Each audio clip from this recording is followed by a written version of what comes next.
Okay, so this is our first class after midterm, and this is our 9th class in this semester, and I'd like to welcome you all. So in this problem solving session of problem solving class. Okay, so fasten your seatbelts, guys, everyone. So this was your midterm question paper. Let's get into the details. Okay, so in the first section I asked you 3 questions. Well, the numbers are not there, and numbers basically disappeared maybe. So but there's no problem, because we all know the question paper, we all know the answers also. Okay, so most important thing, let's discuss question by question what I expected from you guys and what you actually failed to fulfill. Okay, I will be talking about that. So question by question, let's do this. First one. So there are 3 questions, each contains 10 marks, and you have to write, you had to write 2 out of 3. Okay, first question. Discuss some of the difficulties which most Bangladeshi learners face in English pronunciation. Why do they face them? Give examples. Okay, I mean a generalized question, and the most predictable one, the most predictable question of this exam, phonetics and phonology. Well, okay, so by this question I mean discuss some of the difficulties which most Bangladeshi learners face in English pronunciation. Well, pronunciation differences, pronunciation difficulties, I mean not we cannot speak, we cannot infer the meaning what we hear, we lack of examples, lack of knowledge, lack of education, lack of money. These are not the answers, okay? But many of you has written that. Many of you has written that. Okay, so difficulties most Bangladeshi learners faced in English pronunciation. Well, the examples could be TH. Okay, let me write it first. This one with thank you, and this one, sorry, not this one. Hey everyone, this one with thank you. Am I right? Am I right? Yes, sir. Yes, sir. So this was one of the examples, but many of you failed to give those examples. Okay, well, but many of you also had given that example, so I gave them marks. I mean, more eloquently. Okay, so give examples means these examples, not like we do not have money, so we do not have that education in our country, and we do not know how to speak in English, and lack of knowledge means lack of communication. Lack of communication means difficulties most Bangladeshi learners face in English pronunciation.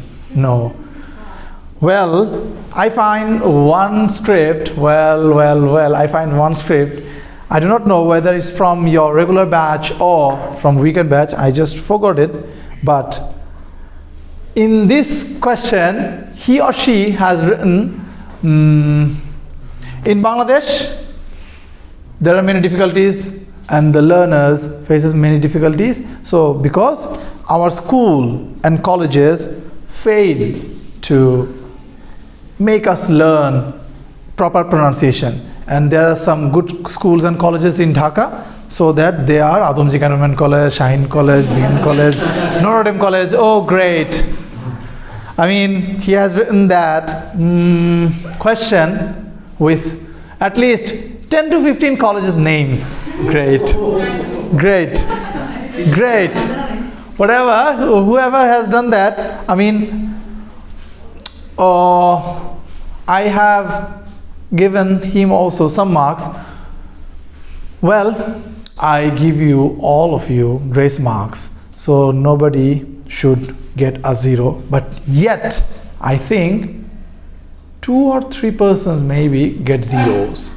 I do not know who they are, but I really give you grace marks.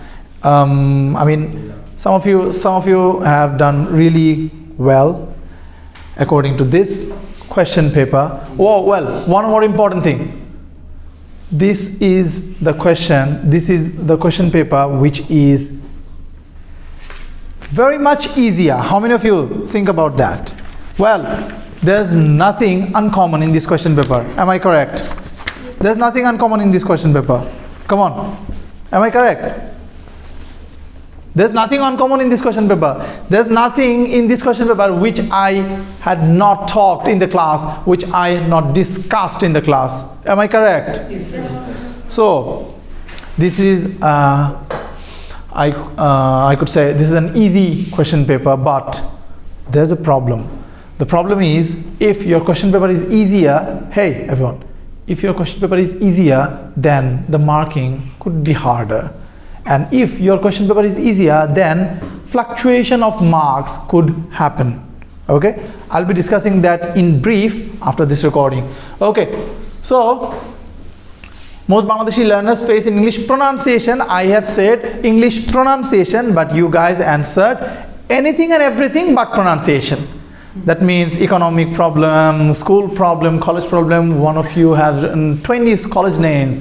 That these are the good colleges.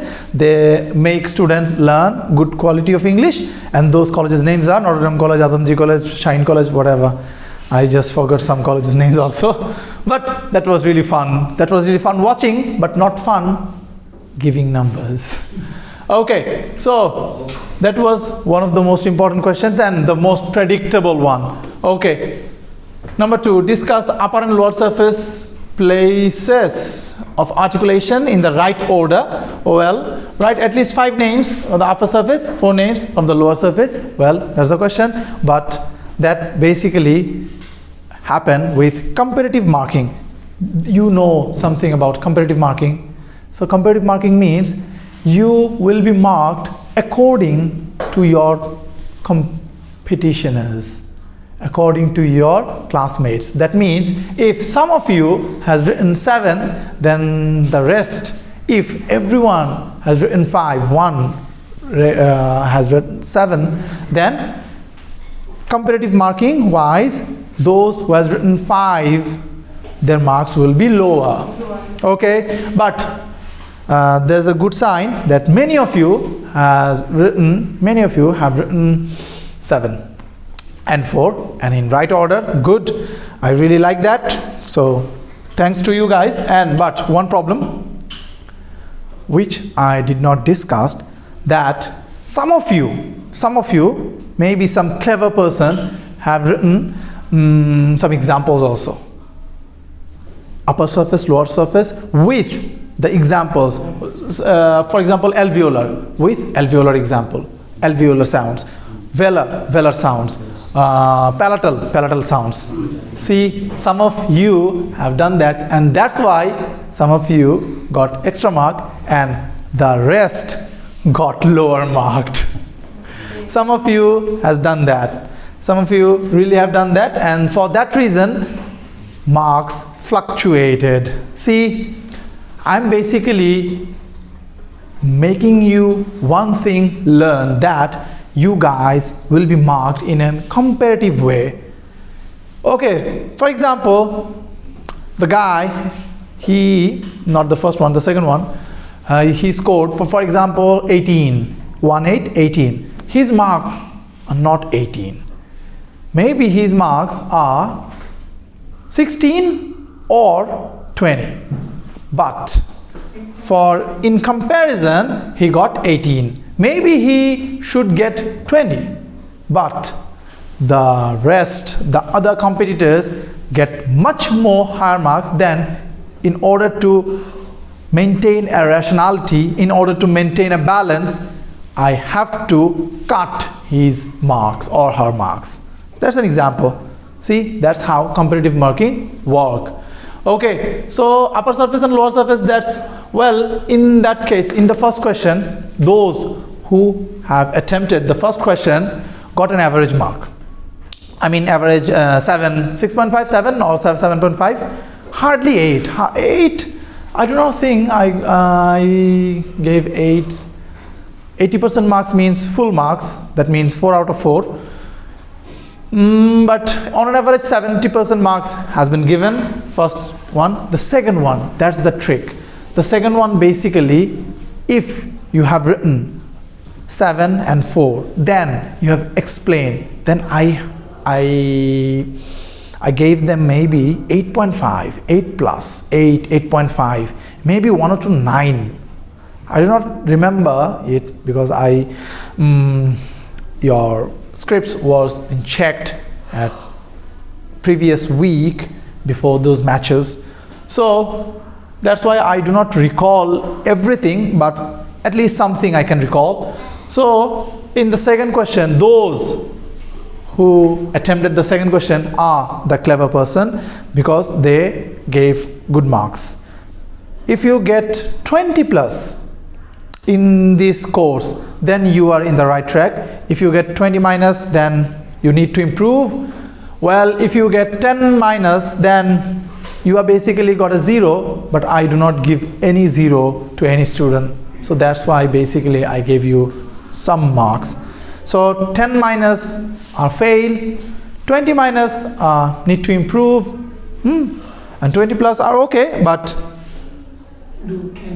you can do better. Well, you can do better. You can do better. You can improve yourself if you want to. Okay, so the first one is an average question and the most predictable one, we all know. The second one basically differentiates good students, those who attended the class attentively and those who were lazy, who were fakibas. See, that's how basically I differentiate between the students. And okay, the second one is gone. The third one, what do you know by stops? How many stops are there in English, right? How many plosives are, and distinguish them with voice and voiceless divisions? Well, I think less than 5%. Less than 5%. I think maybe 2 or 3% has attempted this question. Well, this is another good mark question. This is not a question that you basically got an average mark. If you got it correct, then I could give you a 9 even, 9.5 even. But if you blunder it up, then you will ended up in 0. Okay, but this is very, easy question. Hey, stops, what is stop? The air is complete closed. Yes, blocked, closed, then released. One sentence answer, done. How many stops are there in English? 7. See, 7 stops. Okay, how many of them are plosives? And okay, how many plosives? Okay, plosives are there, and distinguish them with voice and voiceless. Maybe voice 3, voiceless 4. Maybe, sorry, voiced 4, voiceless 3. Voiced 4, voiceless 3. Even if you do not remember those examples which are there. See, one thing, everywhere examples, but here, if you do not give an example, even if you do not give an example, okay, you are correct. Yes, sir. You are correct. So that's the easiest question. Yeah. That's the easiest question, and that's why basically I read your psychology and then I placed this question into last, because in your exam psychology you guys always hurry up. You guys always hurry up. As soon as you got your question paper, you want to jump into the copies, yes, your scripts, and then try to write answers. And we teachers actually say, hey, you do not have much time left, only 30 minutes left, 40 minutes left. That creates a pressure, and then it affects your psychology. So I wanted some person who was clever enough and to decode my psychology and to decode this question psychology, that okay, forget about everything, just like Squid Game, forget about everything, keep calm and see what is the question psychology. What is the psychology behind of this question? If you just keep calm like that woman in the Squid Game with that toy, you could analyze that this is the question which everyone will attempt. That's the average one. No one will get an 8 or 8.5 from this question, but these two questions, if I can write it perfectly, I can get 9 even, 9.5 even. See, no examples required, but there are some people who gave examples. For that reason, every other one got suffered. But I did not written here, I haven't written here that you have to give examples. Yes, see, the examples are really tough from that, and here there's no example even. Well, there are examples, but if you do not write it, no problem, because I haven't asked it. Please give some examples. Am I correct? Yes, sir. So that's how I basically want you guys to know that explicitly in exam hall, you need not to be a meritorious person, a meritorious student. Come on, you need to be a clever person. In order to do good grades, achieve good grades in exam, you need not to be a meritorious student, you need not to be a good student. You need to be a clever student or a clever person. Hold your horses, hold your breath for some time, then read the question paper. At least understand the psychology behind the questions. See, there's an option. I can give it in the first position, but I have give it in the third position, so that least number of students could attempt this. The easiest one at the first. See, yes. That could give you a proper, joy. Like, well, this question is. Common. Yes, that's right. But that basically affects your number. Numbers. So please sit in the examinations hall for good grades, not for good thinking or anything. Oh well, no, I should not talk it on the record. I should be talking it off the record. There's one problem, but okay, I'll be talking about that. So stops gone, upper and lower surface gone. Okay, difficulties, most Bangladeshi learners gone. Okay, hey, one more important thing. Upper and lower surface in question, maybe 2 or 3 or 1 or 2 students have drawn the diagram. Have drawn the diagram. So you know the consequence. You guys know the consequences. Those, and most of the cases, most of you have not drawn that. At least 0.5 marks deducted because 2 of the persons have drawn that. Well, and one of them have drawn that with pencil. I do not know I do not remember the name, but he got highest. He or she. I do not know whether he is a he or a she. Okay. One got pencil. Okay. So upper and lower surface place, that's why you guys basically suffered, and that's why I asked you guys, please do not only write in the exam, please look around what are other students doing. Please do not write. Okay, so and the short question, please. Answer 2 of the followings. How many affricate sounds are there, and are they voiced or voiceless? Oh well, affricate sounds. How many affricate sounds are there? Fricative affricates. How many affricate sounds are there?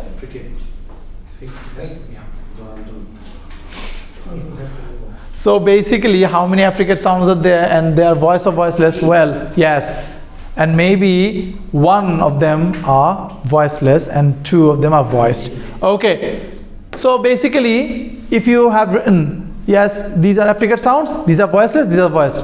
Done. 4 or maybe 3.5. But some of you have done one thing that, okay, I should give some examples. If you give example, then If they are giving the examples, then your marks basically are suffering. Okay, right, the impact of morphology in a language. Well, that's a question I basically taught you in the first slide. Morphology. Well, most important thing, morphology means word structure. Words. Morphology deals with words. I do not know whether they are from this regular batch or from the evening batch. They have said morphology deals with grammar. Oh my. Some of you have written morphology deals with linguistics. Yes, sir. Some of you have written morphology deals with phonetics. Branches of linguistics. Okay, so maybe that basically has given me one important thing, that I should not basically talking in this on record. I should be talking it off the record. So please remember me. Okay. I should be talking this in the off the record. Okay, how does discourse analysis shape our thinking? Well, that's the easiest question. Hey, do you just, following one single pattern? There are three questions. One of them is the easiest one. One of them is the average one. And the last one is not the hardest one, but the trickiest one. That basically determines who is going to get good grades, who is going to get bad grades. See? Discourse analysis basically and shape our thinking. It's the common and easiest one, that in discourse analysis we can say cognitive load, and discourse analysis mean this, that. That basically you need not to be here in this class also. See, I told you before, I have not given anyone a 0 basically for these two questions, 1 and 2. Even if you have not attempted any of my classes, still you can write those two answers. Well, there's one problem. Some of the answers I find AI generated, and that's I'm going to be talking about off the record. Okay, so no, wait. Pause. No, not pause. See how many minutes are gone. 22. 22? Okay, that's it. Thank you.